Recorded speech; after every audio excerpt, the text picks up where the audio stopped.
Hey friend, welcome to the Self Care Isn't Selfish podcast. I'm your host, Emily Nichols. As a Whole30 certified coach, wife, busy working boy mom, and your self-care guru, I'm here to help you start putting yourself first without the guilt. Each week you'll hear motivating and practical tips on how you can create a habit of self-care through interviews with my amazing guests or quick solo episodes with me. After each episode, you'll walk away with an action plan and feel empowered to implement what you have learned into your life. So grab a cup of coffee, glass of wine, or your favorite sparkling water, and let's do this.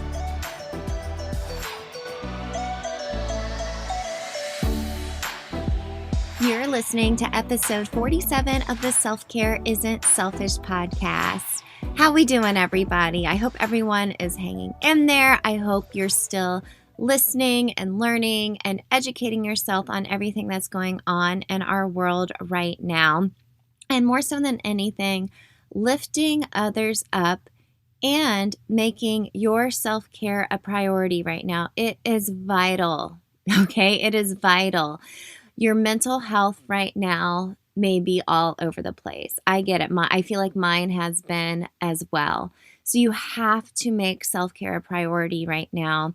And one of the big things you can do for your self-care right now is to not isolate yourself. Make sure you're staying connected with the people you love, or even making new connections as you're learning and navigating this new world we're living in, pretty much.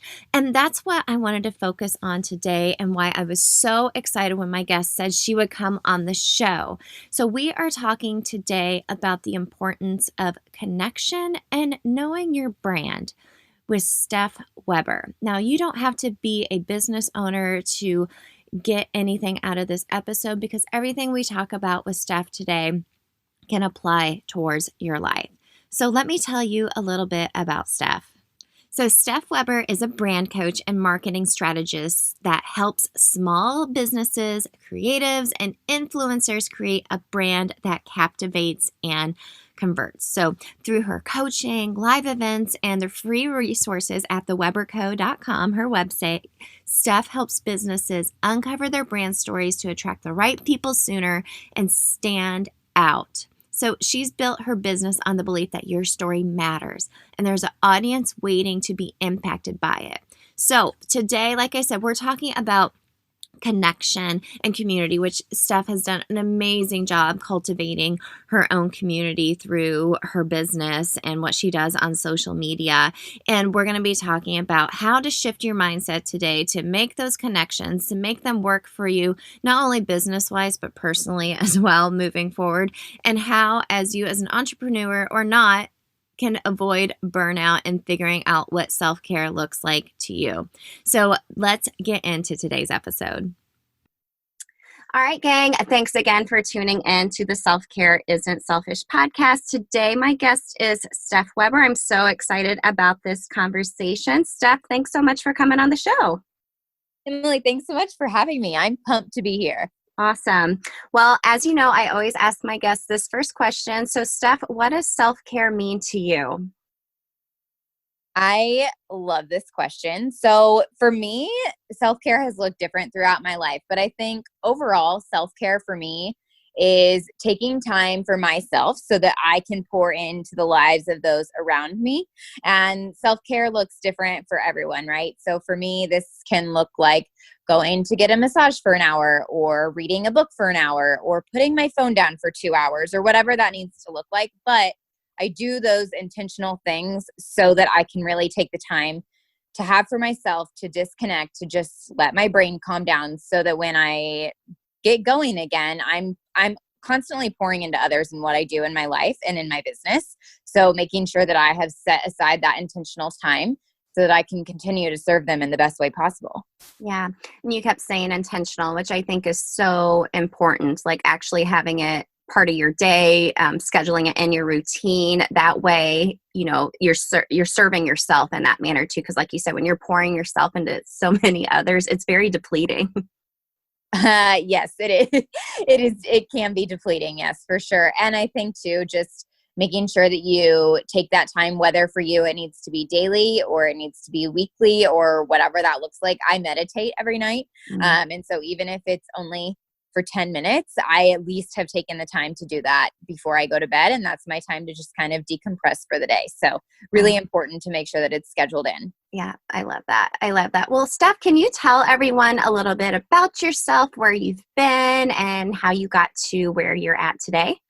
Absolutely. So this story is long, but I'll give you the short version. So my name is Steph Weber. I am from Greenwood, Indiana. I grew up, graduated from Center Grove High School, went to Butler University, studied strategic communications. Just before my senior year of high school, my parents lost our family business and basically looked at me and said, "We do not have money to send you to college." And I was like, "Great. So that's too bad. I'm going to go and I'm going to figure it out anyway. And also I'm going to Butler, and Butler comes with a private tuition price tag." So I was like bound and determined that that's what was going to happen for me. And that is the trajectory of my life and where I wanted to go. So I worked 3 jobs, put myself through school, study abroad. The only reason that that was made possible was through fundraising. But on graduation day, I walked to my chair in Hinkle Fieldhouse, and there were cords on my chair. So I graduated cum laude in the top 20% of my class. After working 3 jobs, maintaining a social life, maintaining a long distance relationship with my then boyfriend, now husband, and here we are. So I have worked in small businesses, specifically in the fashion industry, with various boutiques for almost 10 years now, which sounds really crazy that I've been in the fashion industry for 10 years, but it has been a crazy, wild, exciting learning experience for me. And also this is where my heart for small businesses comes from. So when I watched my parents' business fail, that was obviously something I never wanted to watch anybody else do. And I truly believe that the small businesses are what make our communities thrive and what helps to foster community in whatever area it is that you live in. And so I am a huge advocate for small businesses. So in 2016, I learned about quote unquote vlogging. And that's when I started my own brand, which was Trendy and Indie at the time. And I was talking about fashion, beauty, travel, etc. Fast forward to September of 2018, I went to New York Fashion Week with a few great friends, and kind of realized there that I needed to pivot in a way that was going to serve my audience in a bigger and better space. Enter brand coaching, which is what I do now, but I was just kind of dabbling in it, and I was still trying to figure out my niche and what I really wanted to do, and how this really all fit together. You know, I had a background in PR and advertising. I have a really good understanding of what it means to be a brand and what it means to develop a brand. So I wanted to serve my audience in that way and help women understand that their stories are relevant, that they matter, that they need to be told, and how that really ties in to building a brand that people can connect with and relate to. So I have been doing consulting and coaching ever since, but this last year, really the last 18 months have been so interesting for me, and the way that I've completely rebranded my company to the Weber Co., not Trendy and Indie anymore. Although everyone in Indie is still like, "Oh yeah, Trendy and Indie," but the Weber Co. is my company, and that's just, I focus on brand coaching and helping women again gain that clarity and strategy that they need in order to really create a solid brand that attracts raving fans and helps them convert followers into buyers. Amazing. A couple of takeaways from that that I want everyone to think of, and for you to even expand on a little bit, Steph, is to find a way. You know, going to Butler, working 3 jobs, holy moly. I worked like 2 jobs and I was like, oh, I'm so stressed out in college. But, you know, just finding a way. Where do you think that drive came from? Because I think some people, it's like fight or flight. They either fight for what they want or they can kind of cower and not go for it. So where do you think that drive came from? I have always been the one to fight for what I know is going to help me grow and know is going to get me where I want to go. So I grew up in the dance world. I was a competitive dancer from a really young age, and danced all the way through well, all the way through my second year of college. In fact, one of my jobs was being a dance teacher in college. So anyway, in that space, I was never the best dancer. I was not the best at anything. And I was always put in the back row, and just made to feel less than. And I finally switched studios my freshman year of high school, and that studio owner gave me a chance and would not allow me to tell myself no, and would not allow me to diminish my abilities. And I was dancing with dancers that were way above my skill level, which only helped me get better. And I was extremely dedicated. I was dancing 5 days a week, training 5 days a week in some way. And she finally gave me the confidence that I needed in order to find my yes. And so I hosted a conference in Indy in February of 2019, and I gave a keynote speech, and I titled it, "When the World Tells You No, Find Your Yes." And I have never allowed my circumstances to limit me. I personally think that we as a society and as individuals make a lot of excuses for ourselves that limit us in some way. So had I listened to my parents going, "We don't have the money to financially contribute to your education," I may either A, not have gone to college, or B, not have gone to the school that I really wanted to go to. And I knew what kind of college experience that I wanted that was going to be successful for me. And I knew for me that wasn't going to an IU or Purdue in just being a number. I wanted to be able to go to my professors' homes for dinner. And I wanted that more personal experience and that sense of community and pride where we all kind of like weirdly knew each other at Butler.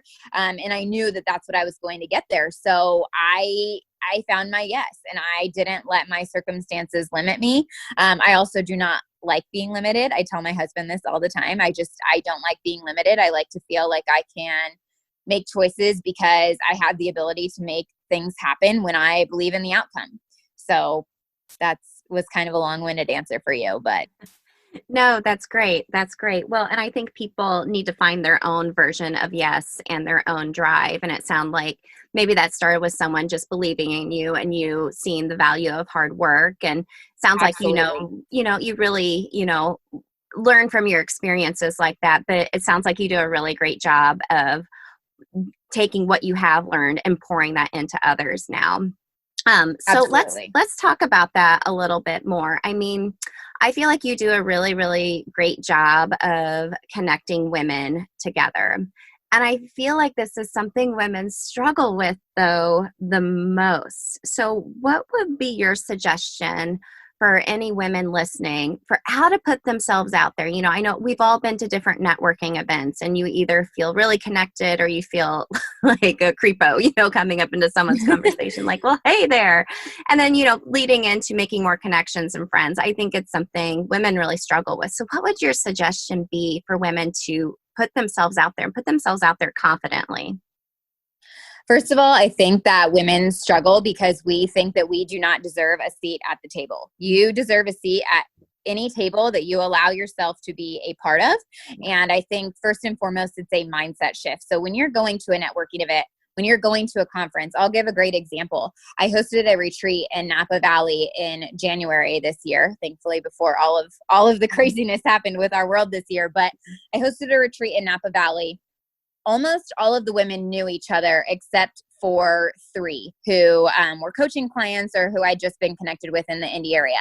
And for them to come into a retreat like this where they were going to be vulnerable and not feeling like they knew everybody else that was there, that was a huge leap of faith for them to come and just trust. And one of the girls stood up during one of our exercises that second morning and said, "I don't know you guys, but I am just so thankful that I feel like I'm in a space right now where I can open up and I can be vulnerable and I can share with you honestly, even though this is really hard for me." But she decided for herself that if she didn't allow herself to open up and to just be honest and be in that space, she wasn't going to walk away with what she really wanted. So whenever you're going to a networking event, a retreat, a conference, you have to go into it knowing exactly what you want to take away and what you hope to gain.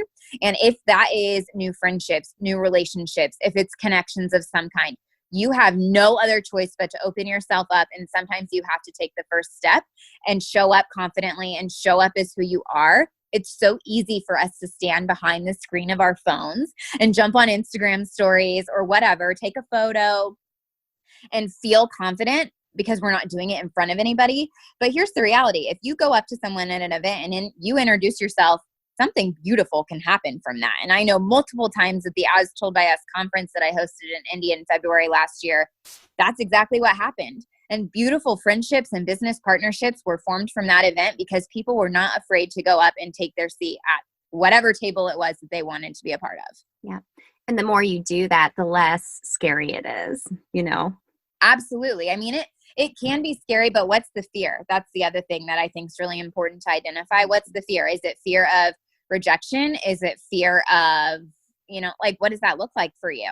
Sure. We've all been rejected in our lives. Nobody likes to be rejected, but when you walk up to somebody at an event, unless they're just a rude person to begin with, they're not just going to turn their back on you. At least introduce yourself and get to know the other person and ask them what their story is and ask them why they came to the event.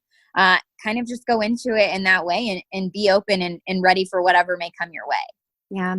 And the more you do that, I feel like the more you crave it, because I feel like connection is its own form of self-care. Wouldn't you agree? Oh, absolutely it is. And that's something that I have built my brand on, is the ability to connect through community. Mm-hmm. And I truly believe that we are stronger together if we all come together in community. What's happening with the coronavirus right now is a prime example of people rallying together and supporting one another. And I'm seeing posts on Instagram about here's how you can support small business owners right now. That's amazing to watch that happen and to watch that come to fruition. But even when there's not something going on like there is right now, community is critical for allowing you to create something successful that thrives. Absolutely. Let's pivot a little bit, because you are a brand coach and strategist, and I want to talk to any female entrepreneurs that are listening. What would be your 3 biggest pieces of advice for that woman listening to the show right now? Hey gang, cutting in on this conversation real quick to tell you about my friends at The New Primal. I love this company not only because they make Whole30 approved sauces and meat sticks with just clean ingredients, but because of their mission of returning to the table. Food really does bring people together, and with all of our busy lives, it's hard to sit down to a meal together with your own family and your other loved ones. But The New Primal is really focused on community and bringing people together around food. And why not do that with clean ingredients? I use their classic marinade weekly. Their mustard barbecue is the perfect dipping sauce, and their ketchup as well. My kids love all their different spicy buffalo sauces as well. And like I said, their meat sticks are Whole30 approved, so I always have some in my handbag or in my glove compartment in my car if I need a quick emergency snack. So head over to thenewprimal.com and you can use the code EmilyNichols22 to receive 15% off your order. So remember, go to newprimal.com and let us know how you are returning to the table and connecting with others through food and The New Primal. Okay. Number 1, I would say you don't realize how much you need mindset work until you start to dive into that. Take the time to do it. Take the time to get rid of limiting beliefs, or at least have tools in your back pocket to battle them, because as female entrepreneurs, we allow ourselves to get stuck and stay stuck way too often. And often it's because of our own limiting beliefs that tell us that we can't, that tell us that we're not capable, that tell us that we're not worthy, not good enough, whatever. Take that and find a tool, whether it's affirmation statements, which I prefer to call truth statements, or whether that is having a friend that you can count on, or some kind of an accountability partner, whatever that needs to look like for you, to be able to battle those beliefs when they come up for you, so that you can keep pushing when things get hard, because inevitably that will happen. Sure. So that's number 1. Number 2 would be that you have to understand your audience avatar. You absolutely have to know who it is that you are creating for, who it is that you are serving, how you're serving them, and the problem that they are facing that you offer a solution to. If you do not know those things within your business, you do not have a business. You have to be solving some kind of a problem. And I'm not talking just a surface level problem. You have to know the deeper underlying internal problem that your audience is facing. And as female entrepreneurs, we think that we have to serve everyone. That is not the case. You need to have that audience avatar is one very specific person. So when I create this avatar with my clients, it is one very specific person that we are talking to, that we are creating his or her story based on whatever problem is going on for that audience. So that would be number 2. And number 3, I would say that you have to be strategic in the way that you have a marketing plan, but you have to allow that plan to be flexible. What I mean by that is you have to understand when you're pushing out content and you want to show up consistently, you have to actually stick to that plan. But when things happen, you have to be willing to let things pivot and shift. For example, I had a huge launch planned for group coaching, and that is being pushed back right now with what's going on in the world. And you have to be open to that. And if you cannot allow those times of when you have to pivot and shift to just kind of go with the flow and roll with whatever punches are being thrown your way, you will not survive as a business owner. And you have to make sure that you have tools in your back pocket and things that are going to allow you to keep pushing forward, that don't stop you dead in your tracks, so that you just stop creating and you stop those launches, etc. You have to be able to keep going. Yes. Oh, I love that. Well, starting with mindset work, obviously, I mean, that's definitely going to be a big deal. You know, I've been using a new app. What's it called? Is it Think Up, where you're able to record your own affirmations and there's reminders throughout the day. And that's been a game changer for me, just having some type of strategy like that. But in regards to the other things that you said, you just can't all willy-nilly just be like, oh, I'm running a business and I'm reaching everyone. I mean, everyone has someone that they're going to connect with in their niche. And I don't think people, because I think there's so many wonderful female entrepreneurs right now, but I think so many are giving up too soon because they just haven't figured out who they're reaching out to and what that specific problem is that they're going to solve for them. Absolutely. And, you know, to add on to this a little bit, there's this messaging in our world right now that you should monetize your passions. Mm-hmm. You should not monetize every passion. Some passions are not meant to be monetized. I love to scrapbook. I am not going to monetize scrapbooking. That is something that I love to do for me and for my family, but it is not something that I want to monetize. And we do not need to monetize everything we do. There's a difference between having a hobby and having an actual business. Mm-hmm. A hobby doesn't make you any money, and that's okay. A business does make money. And in order to be a profitable, successful business, there is money involved in some capacity. And that's okay. And that's how it should be. But that doesn't mean that we should be out there trying to monetize anything and everything that we love. Now, we can be passionate about our jobs and about our careers. And I think that that's really beautiful and necessary. But I don't think that means, I think that messaging can be a little misread or misleading. Yeah. And we don't need to monetize everything that we just love so much. Yeah. So no scrapbooking course coming from you. No scrapbooking courses coming from the Weber Co. No.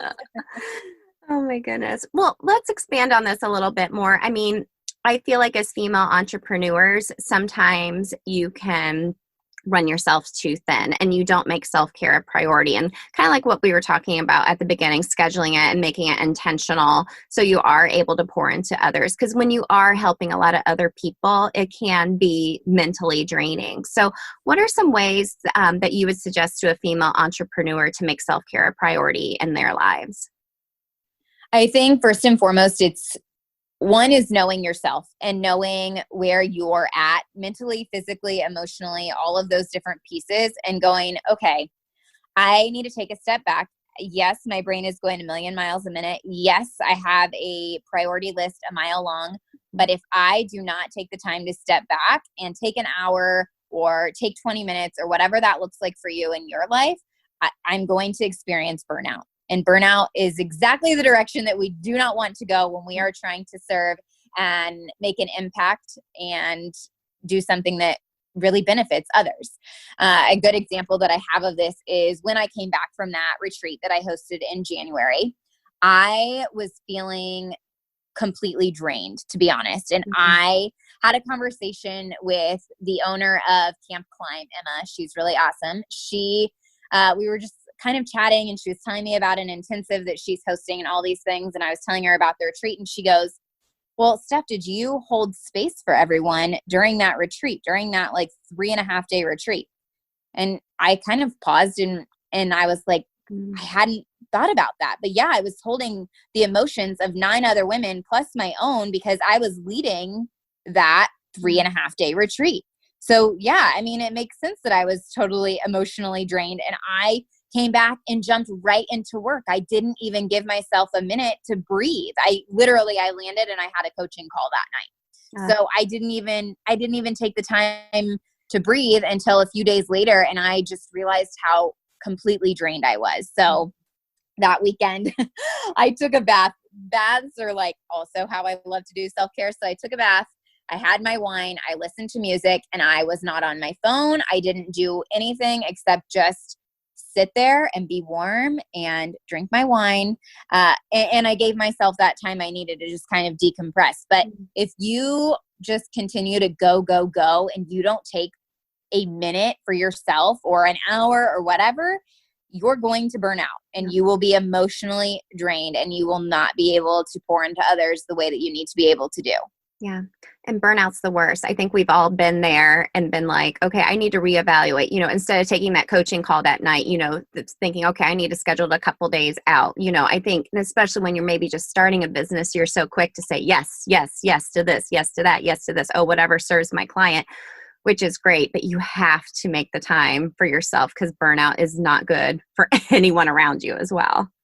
Absolutely. And when I first started kind of consulting, because I didn't have my coaching program put together, I was just, if a client was like, hey, can you do this? I was like, yes, I can.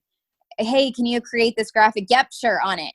And I don't do that anymore. This is why I have my coaching program. It's a very specific 10-week program that I've developed a curriculum for. And you walk away with some really amazing benefits and ways to be able to grow and develop your business. But I'm no longer going, yeah, I'll create the graphics. Yeah, I'll write the copy. Yeah, it's not that anymore, because I realized that my capacity maxes out at some point of what I'm able to do. I love it. Well, Steph, can you tell everyone where they can connect with you online? You can connect with me on Instagram at The Weber Co. And Weber is just with one B. You can also check out theweberco.com. And that is where you will find details on coaching, on As Told by Us, on anything that's happening in Weber Co space. So theweberco.com is the place to go. Yeah. And make sure to check out your podcast as well. Yes, I just launched that this year, which has been a really exciting endeavor. So yes, the As Told by Us podcast is available anywhere you listen to podcasts. Wonderful. Steph, thank you so much for this conversation. I think you do such a wonderful job of connecting women in our community and beyond. And that's such a high form of self-care. So thank you for putting that out there and inspiring other women to do the same. Oh, absolutely. Thank you so much for having me today. It was a true honor. Thanks so much for this conversation, Steph. I had so much fun chatting with you, and I want to share my 3 biggest takeaways from this conversation. So, number 1, this was such a powerful statement. You should write it down. Steph said, you deserve a seat at the table. Yes. And that starts with shifting your mindset. So I know I've been to networking events or in new situations where it's really intimidating going up to talking to someone you don't know, introducing yourself. But like she said, you deserve a seat there. And if you shift your mindset and thinking about knowing what you want, are you wanting to make new business contacts? Are you just wanting to make new friends in the area, or a little bit of both? Have that in the back of your mind and have a purpose as to why you're wanting to go to talk to somebody. Okay. And a little side note, don't make it all about you. What is everyone's favorite subject to talk about? Themselves, right? right? I have found the most powerful conversations I have ever had is when I get curious about the person I'm speaking to and ask them about themselves. Because, like I said, that's everyone's favorite subject, but it's really tempting to want to talk all about yourself or insert little anecdotes about ways you can relate to them, which there's nothing wrong with that, but don't go overboard where you're doing all the talking about yourself.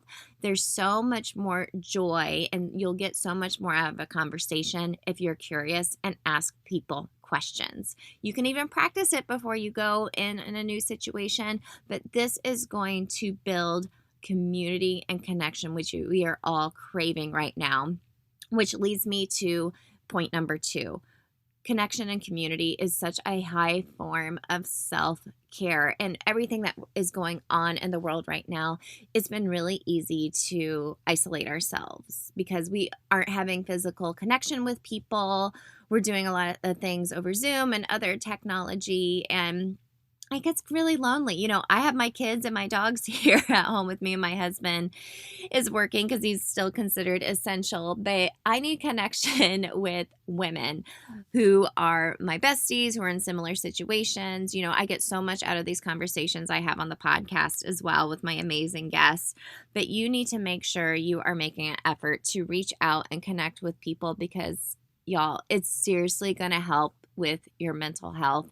And I know everything going on recently with the Black Lives Matter movement, which has been super eye-opening for me.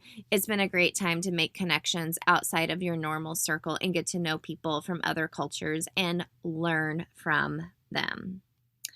Lastly, my third tip to avoid burnout, like Steph said, you need to fill your cup up first.